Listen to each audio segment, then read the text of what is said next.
आज का वचन। पहला पाठ यिर्मयाह नबी का ग्रंथ, अध्याय 38 पद संख्या 4 से 6 और 8 से 10। पदाधिकारियों ने राजा से कहा, यिर्मयाह को मार डाला जाए। वह यरूशलेम की हार की भविष्यवाणी करता है और इस प्रकार शहर में रहने वाले सैनिकों और सारी जनता की हिम्मत तोड़ता है। वह प्रजा का हित नहीं बल्कि अहित चाहता है। राजा सिदकिय्याह ने उत्तर दिया, वह आप लोगों के वश में है। राजा आप लोगों के विरुद्ध कुछ नहीं कर सकता। इस पर वे यिर्मयाह को ले गए और उन्होंने उसको रक्षादल के प्रांगण में स्थित राजकुमार मल्किय्याह के कुएं में डाल दिया। उन्होंने यिर्मयाह को रस्सी से उतार दिया। कुएं में पानी नहीं था, उसमें केवल कीच था और यिर्मयाह कीच में धंस गया। एबेद-मेलेक ने राजमहल से निकलकर राजा से कहा, राजा मेरे स्वामी, उन लोगों ने नबी यिर्मयाह के साथ बहुत बुरा व्यवहार किया। उन्होंने उनको कुएं में डाल दिया। वह वहां भूखे मर जाएंगे क्योंकि नगर में रोटी नहीं बची है। इस पर राजा ने कूशी एबेद-मेलेक को यह आदेश दिया, यहाँ के 3 आदमियों को अपने साथ ले जाओ और इससे पहले कि यिर्मयाह मर जाए उसे कुएं में से पहले खींच निकालो। दूसरा पाठ इब्रानियों के नाम संत पौलुस का पत्र, अध्याय 12 पद संख्या 1 से 4। जब विश्वास के साक्षी इतनी बड़ी संख्या में हमारे चारों ओर विद्यमान हैं, तो हम हर प्रकार की बाधा दूर कर अपने को उलझाने वाले पाप को छोड़कर और ईसा पर अपनी दृष्टि लगाकर धैर्य के साथ उस दौड़ में आगे बढ़ते जाएं जिसमें हमारा नाम लिखा गया है। ईसा हमारे विश्वास के प्रवर्तक हैं और उसे पूर्णता तक पहुंचाते हैं। उन्होंने भविष्य में प्राप्त होने वाले आनंद के लिए क्रूस का कष्ट स्वीकार किया और उसके कलंक की कोई परवाह नहीं की।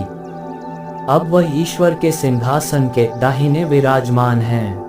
कहीं ऐसा न हो आप लोग निरुत्साह होकर हिम्मत हार जाएं, इसलिए आप उनका स्मरण करते रहे जिन्होंने पापियों का इतना अत्याचार सहा।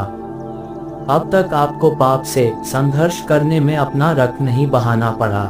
यह प्रभु की वाणी है। सुसमाचार संत लूकस, अध्याय 12 पद संख्या 49 से 53। मैं पृथ्वी पर आग लेकर आया हूँ और मेरी कितनी अभिलाषा है कि यह अभी धधक उठे। मुझे एक बपतिस्मा लेना है और जब तक वह नहीं हो जाता मैं कितना व्याकुल हूँ। क्या तुम लोग समझते हो कि मैं पृथ्वी पर शांति लेकर आया हूँ? मैं तुमसे कहता हूँ ऐसा नहीं है। मैं फूट डालने आया हूँ, क्योंकि अब से यदि एक घर में 5 व्यक्ति होंगे तो उनमें फूट होगी। 3 2 के विरुद्ध होंगे और 2 3 के विरुद्ध। पिता अपने पुत्र के विरुद्ध होगा और पुत्र अपने पिता के विरुद्ध। माता अपनी पुत्री के विरुद्ध होगी और पुत्री अपनी माता के विरुद्ध। सास अपनी बहू के विरुद्ध होगी और बहू अपनी सास के विरुद्ध। यह प्रभु का पवित्र सुसमाचार है। आमीन। आज का चिंतन। विश्वास हम प्रत्येक व्यक्ति का व्यक्तिगत अनुभव है, क्योंकि पवित्रता का एहसास एक दूसरे से काफी अलग है। ठीक उसी प्रकार सभी धर्म उसी पवित्रता का अनुभव अपने सदस्यों को देना चाहते हैं। उनकी शिक्षाएं जीवन के विभिन्न पहलुओं पर प्रकाश डालती है। शांति, सामंजस्य और सम्मान पर आधारित होकर वे गरीबों को दया, दुखितों पर करुणा और आध्यात्मिक उत्थान पर प्रकाश डालती है।